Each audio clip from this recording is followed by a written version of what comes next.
இன்றைக்கி தம்பிக்கு school last டேங்க. அதனால் செம ஜாலியாக கிளம்பிட்டு இருந்தான். லாஸ்ட் டே அப்படிங்கிறதுனால ஃப்ரெண்ட்ஸ்க்கெல்லாம் வந்து ஏதாவது கிஃப்ட் கொடுக்கலாம் அப்படின்னு சொல்லிட்டு சொன்னான். சரி பெண்ணே கொடுத்துக்கலாம் அப்படின்னு சொல்லி பெண்ணெல்லாம் வந்து வாங்கிட்டு வர சொல்லியிருந்தான். நானும் முன்னத்த நாளே வாங்கிட்டு வந்து வச்சாச்சு. மறந்துட்டு போனாலும் போயிடுவேன் அப்படின்னு சொல்லிட்டு பெண்ணெல்லாம் பக்கத்துலேயே வச்சு உட்காந்து சாப்பிட்டுட்டு இருந்தான். இன்றைக்கி வந்து முட்டை சாப்பாடு தான் கேட்டாங்க அப்படின்னு சொல்லிட்டு முட்டை போட்டு தாளித்து கொடுத்தாச்சு. சாப்பிட்டு இருந்தாங்க. பத்தாதுக்கு ரோசியும் வந்து எனக்கும் கொடு அப்படின்ட்டு உட்காந்துட்டு இருந்துச்சு. ரோசிக்கும் கொடுத்துட்டு தம்பியும் சாப்பிட்டு இருந்தான். என்ன தான் டைம் இருந்தாலும் முன்னத்த நாள் லீவாகவே இருந்தாலும் அடுத்த நாள் வந்து ஸ்கூலுக்கு கிளம்புற நேரத்துக்கு தான் பெண்ணில் இங்க் இல்லை, பெண்ணில் இங்க் ஊற்றி கொடு அப்படின்னு சொல்லி அவசரப்படுவாங்க.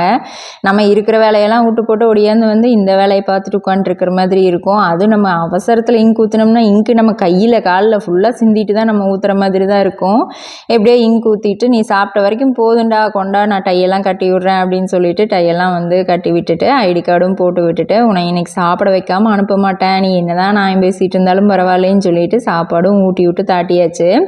இன்றைக்கி லாஸ்ட் டே, இன்றைக்கி வந்து சாயந்தரம் வந்தேன்னா அதுக்கப்புறம் ஜாலி தான் அப்படின்னு சொல்லிட்டு ஒரே நியாயம்தான். மற்ற நாளில் பேசுகிற நியாயமெல்லாம் இந்த கடைசி நாளில் தான் அவ்வளோ ஒரு சந்தோஷமாக பையன் பேசிட்டு கிளம்பி போகுது.